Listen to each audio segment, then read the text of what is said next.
Have you ever believed a lie? Well, let me tell you, if you're someone who believes the monsters in Scooby Doo aren't real, I'm sad to report that you have. Because not only are the monsters real, but there are so many real monsters, I'm actually starting to question how the hell we've all been gaslit into just accepting the whole, oh, it's just a real estate developer in a mask propaganda, alright? First off, I think it's important to point out just how widespread this monster epidemic really is. Of the 13 TV shows, only 2 of them don't have anything supernatural. And of the 48 movies, 23 of them do. That is literally one movie off from being a solid coin toss of whether or not randomly picking a Scooby Doo movie will have real monsters of some form. With that established, buckle in and be sure to like and subscribe because today I'm going to show you every single time the monsters were real. Before we get started, I should note a few parameters here. I will not be including talking animals. I don't think they really cross into the realm of the supernatural, even though by Scooby's own admission, dogs don't talk. Yeah, dogs can't talk. Secondly, I will be mainly focusing on Scooby Doo properties, so don't expect a lot of extended crossover characters. Like, just because they met the Powerpuff Girls doesn't mean I'll be talking about every monster from the Powerpuff Girls, you know what I mean? I will, however, be talking about the Laugh Olympics, mainly because it is literally called Scooby Doo's All-Star Laugh Olympics. With that covered, let's jump right in. Starting off, we have aliens. There are several aliens that have shown up throughout the series, ranging from little green men, to slightly bigger green men, to full-size green men, and even whatever the hell this thing was. Except a neutralizing ray from Mars! But they're not all green men. There are all sorts of aliens. This includes the Plutonians, and as you can see by the resemblance, I'm convinced Scrappy's as of now unidentified dad is a Plutonian. You are the father! We also have robot-looking aliens, and Mystery Inc. gives us the Anunnaki. I am of the Anunnaki, interdimensional beings that visit the planet Earth every few thousand years. We arrive at a time called Nibiru, when the barriers between our worlds grow weak. The Anunnaki have a great history of helping humans, but we have no physical form and must inhabit animals. This is why some animals, our descendants, can talk and others cannot. And that includes Nibiru, aka the evil entity and his minions. And yes, his name is Nibiru, he's called that in the credits. Next up, we have the alien invaders from the aptly titled Scooby Doo and the Alien Invaders.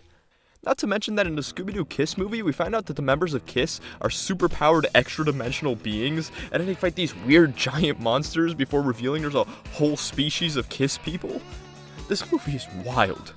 Until then, I leave you with a kiss.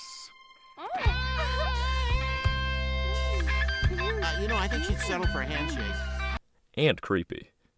Moving on from aliens, we get ghosts. The Mystery Begins has a whole graveyard of ghosts. The lake monster has the witch's ghost, and the first Scooby-Doo movie has a whole vat of souls, which I'm assuming are like ghosts. A pup named Scooby-Doo also has Mr. Boo, proving Velma has been delusional since day one. Ghosts aren't real, my Dinkley. Guess who gives us the ghost from Funky Phantom? And there are so much more. Like the ghost couple from the episode where Scooby commits incest.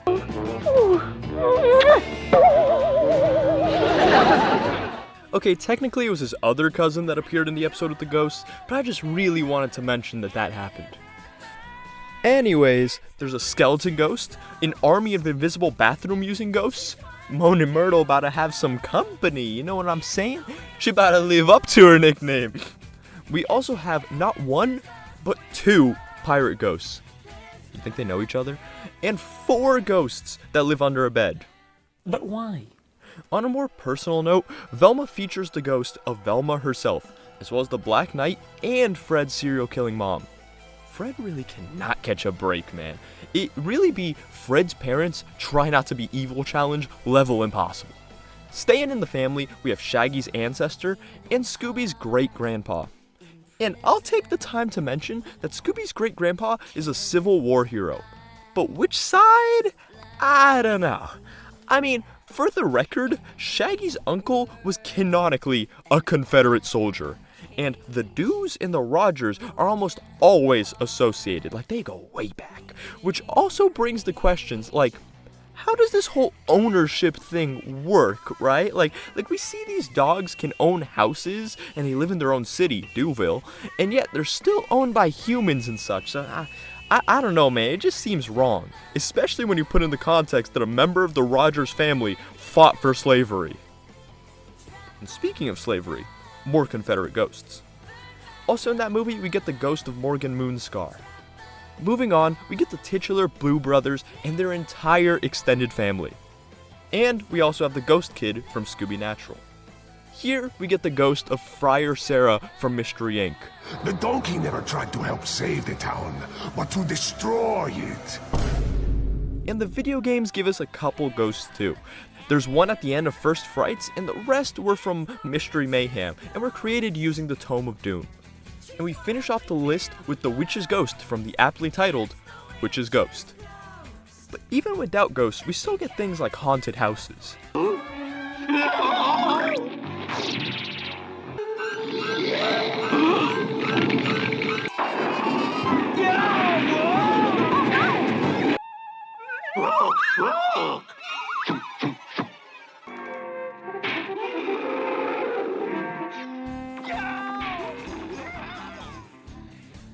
And speaking of haunted furniture, we get not one, but 2 magic carpets. I mean, Vincent van Gogh technically makes it 3, but that's more of a sorcerer thing than a magic carpet thing. And if you're saying sorcerer, I got you. Throughout the series, we've seen weak displays of magic like hypnotism or voodoo, but then we have full-blown warlocks, witches, wizards, sorcerers, magic users. Hell, even Merlin shows up, and Scrappy Doo even gets in on the action. You know, Scrappy having magic wasn't really something I expected to see. Anyways, we have regular monsters too, like the rock monsters, the lava monsters, the ice monsters, the pink monster. Long ago, the 4 nations lived together in harmony. Now, magic was also used to create a giant turkey and a pumpkin monster. But then, we also just have sentient vegetables that are just like made by a random vegetable man. And if you want to talk about wasted potential, I can't believe Fred didn't meet this dude. Come back and fight like a man, you vegetable! We have more common creatures too, like there are mermaids, leprechauns, giants. You think they know each other? We even have Bigfoot. There's Bigfoot! Oh, Freddy, there is no such thing as Bigfoot. Hi, Big Af. Wow! And there's his cousin, Big Hands! Which strangely creates the implication that Fred's conspiracy theories in the show might actually hold water, and I'd like to point out that the fact that his uncle works at the National Enquirer is probably the reason why Fred was so conspiracy theory heavy in the show. Anyway, Bigfoot also shows up later. I guess it's up to you to decide whether or not it's the same guy. There's also a Yeti too. Turning to more mythological matters, we see a centaur, Cerberus, and even Medusa's mask. No! Scoop, put out the flashlight! What, Maggie? Maggie? Raffy? Of course, we also see that the Loch Ness Monster is real, and we see a weird crocodile monster, just a random sea monster, and the lake monster from Scooby Doo and the Lake Monster, which is a giant frog. Which seems impractical, because if you want to turn any animal into a monster, why would you pick the one that suffocates if you touch it? This is true, frogs breathe through their skin, so if you touch them, there's a chance they will suffocate. We also just have like a random dinosaur, meaning that in this world, the meteor that killed the dinosaurs left behind dark matter in Kansas, on top of not doing a very thorough job. Moving on, we have an assortment of genies from Genie, like Babu and Genie, and quite honestly, looking like that, I can see why people dream of Genie. We also have an evil genie and the Jinn they fight in the crossover, which is strange since I thought Jinns basically were just evil genies, but I guess there's some genie segregation going on or something. On a more traditional note, we get mummies and Frankensteins and oh, so many vampires, like Dracula and Mexican Dracula. So many to the point that it's speculated that all the ones named Dracula are related. Talk about a family reunion that sucks, eh? Now, in terms of werewolves, we have Werner Wolf, who is a scientist that accidentally turned himself into a werewolf after an experiment gone wrong. And honestly, with a name like that, he kind of had it coming, you know what I mean? We also have Shaggy, who turned into a werewolf on not one but 2 occasions. And Scooby and Scrappy also joined in on the action. And similar to werewolves, we have the werecats, people who prayed to the cat goddess and got immortality as long as they steal people's life essence on the Harvest Moon, with 3 of them appearing in the movie Scooby Doo and the Zombie Island, and 1 appearing in the movie Return to Zombie Island. Something that makes no sense, since they presumably didn't complete the ritual during the Harvest Moon, during either movie, and therefore should not exist, right? But unless maybe they're like a recent turn, and the ritual is only needed once you start living beyond a human lifespan. I don't know, it's not clear. It's pretty clear that they didn't think about it. Anyway, sticking with the Zombie Island trend, that same movie gives us like a lot of zombies, alright? All of which were the souls of people that were killed by the werecats. Beyond that, one of the video games just gives us like a really big zombie, right? And the Halloween special showed that Gary Coleman was killed and turned into a zombie. Listen to me! I am a zombie! What you talking about, Gary? What you talking about, Gary? Yeah, what are you talking about, Gary? Anyway, sticking with the undead but in a less corporeal form, we have skeletons, and more skeletons, and musical skeletons, and spooky, scary skeletons. More broadly speaking, we also have the Addams Family, including Thing. We also have Speed Buggy, and now technically I'm not caught up on the Speed Buggy lore, but just looking at it, I can assure you it's a monster.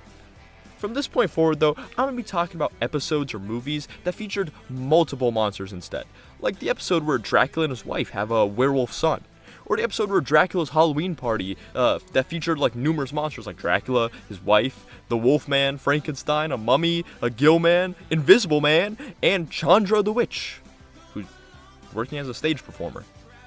Hey, times are tough. Not to mention the episode where a vampire had a pet werewolf and a Frankenstein butler. Moving on, we get to the 13 Ghosts of Scooby Doo. I'm going to go through this one like episode by episode, alright?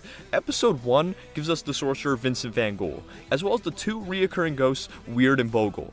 This episode also gives us like a whole town that was cursed into becoming werewolves by the ghosts, but apparently this also has something to do with Wolfsbane. Yeah, okay. Anyway, Daphne was also one of the people turned into a werewolf in this episode. Episode 2 features the demon Maldor, and he uses his black magic to create like tree monsters and rat monsters and a dragon. And we also meet the wizard Zagraz, and Scooby uses his like magical like spoon wand thing.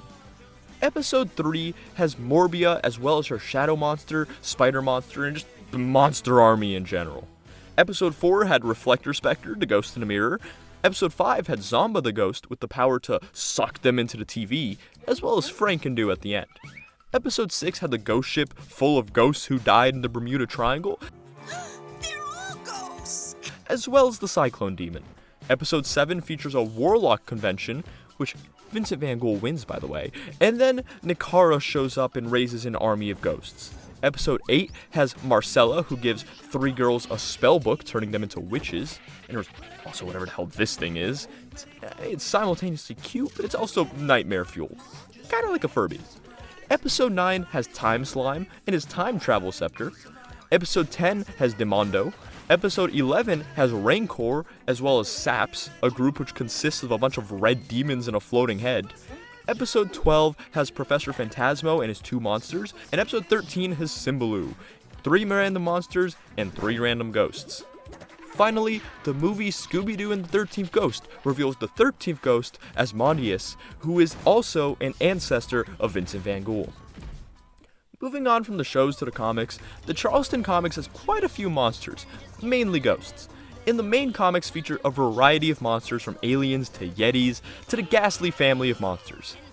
And as for Scooby-Doo team-up, well, just about every single DC and Hanna-Barbera character you can think of shows up in this series, including aliens, metahumans, monsters, ghosts, mutants, wizards, fifth-dimensional beings, zombies, gods, like it's actually a lot. Also, can we talk about the difference between fourth-dimensional beings in Scooby-Doo and fifth-dimensional beings in Scooby-Doo? Like that's just funny. The movies also give us plenty of monsters. Like the first Scooby-Doo movies give us the demons summoned by Scrappy, as well as Scrappy-Doo himself. Monsters Unleashed, well, unleashes the monsters, and we get skeleton monsters, the tar monster, the creeper, Captain Cutler, Miner 49er, the Black Knight, the 10,000 volt monster, the pterodactyl, and a cotton candy monster, which Scooby and Shaggy eat, so I guess you tell me if that's murder.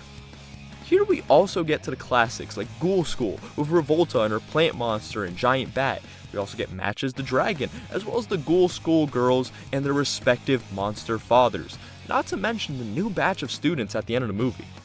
Reluctant Werewolves gives us more classic monsters like Dracula and his wife, Frankenstein and his bride, 2 witches, a skeleton, a mummy, Wolfgang, who's not a werewolf, so I actually don't know what he is.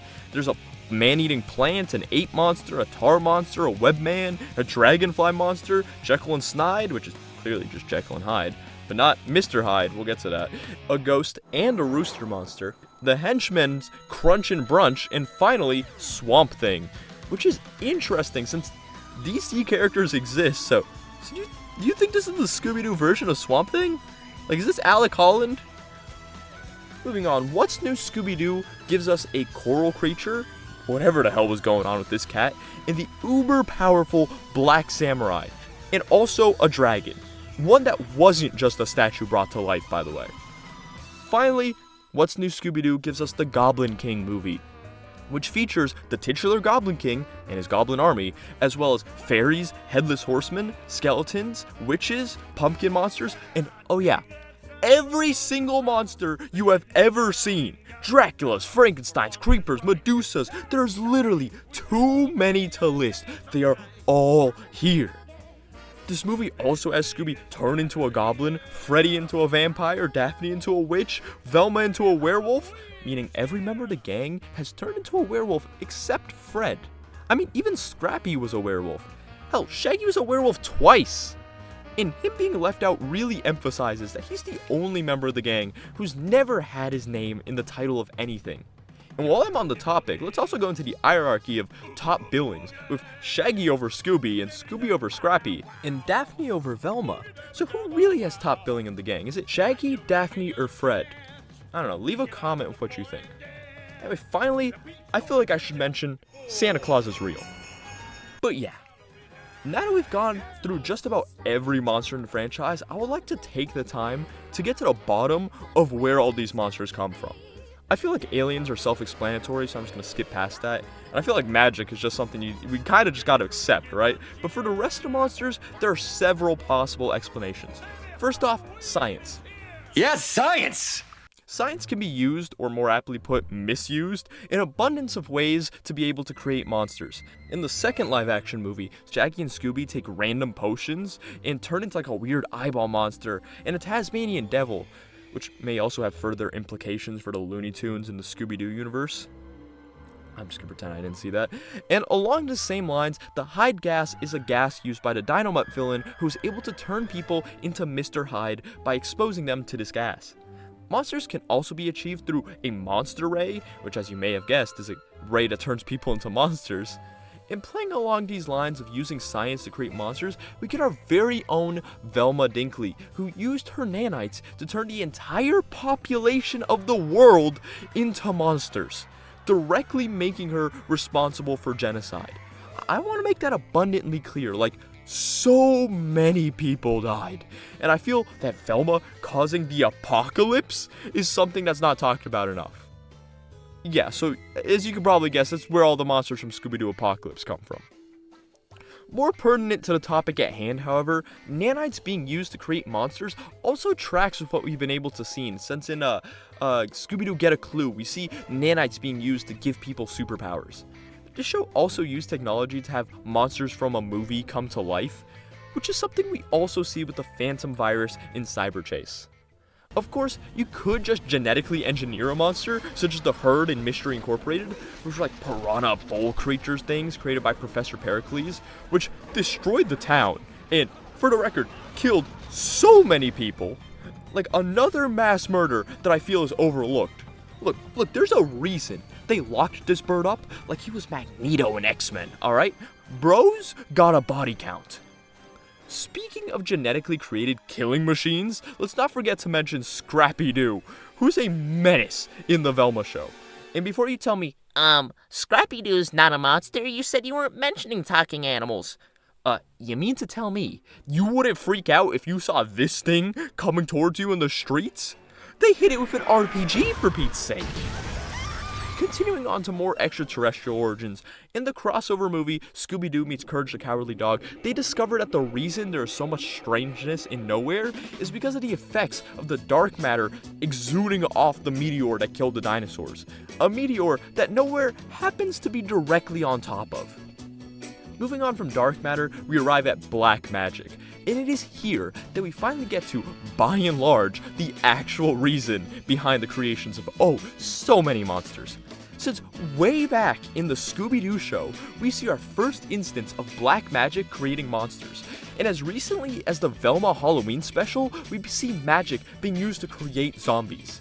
All this without mentioning Goblin King, in which a fairy's magic was used to create several monsters, and it's stated that a fairy's light magic plus a goblin's dark magic will allow one to control the very forces of Halloween itself.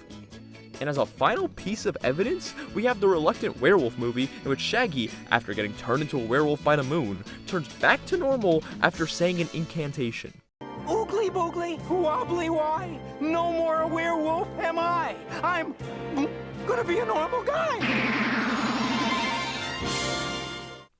In short, I think it's pretty safe to say that monsters originated from magic. Finally, we get to the topic of monster reproduction. I know, I didn't expect to talk about this either, but I think it should be noted that monster reproduction is incredibly inconsistent. Sometimes the children of monsters are the same type of monsters as them, like the girls from Ghoul School, right? Other times, it differs wildly, like when two Draculas had a werewolf kid, or how the Goblin King's daughter is a fairy. Who knows, maybe this explains why there's such a large variety of monsters. And there we have it, folks. We finally finished the monumental task of going through every single real monster in this franchise. So the next time that someone tells you there are no real monsters in Scooby Doo, you can look them dead in the eye and say, no, you're wrong. Well, folks, that's all I got for you today. Be sure to smash that subscribe button, and I'll catch you in the next one. Peace. Nah, but for real though, is Shaggy a slave owner?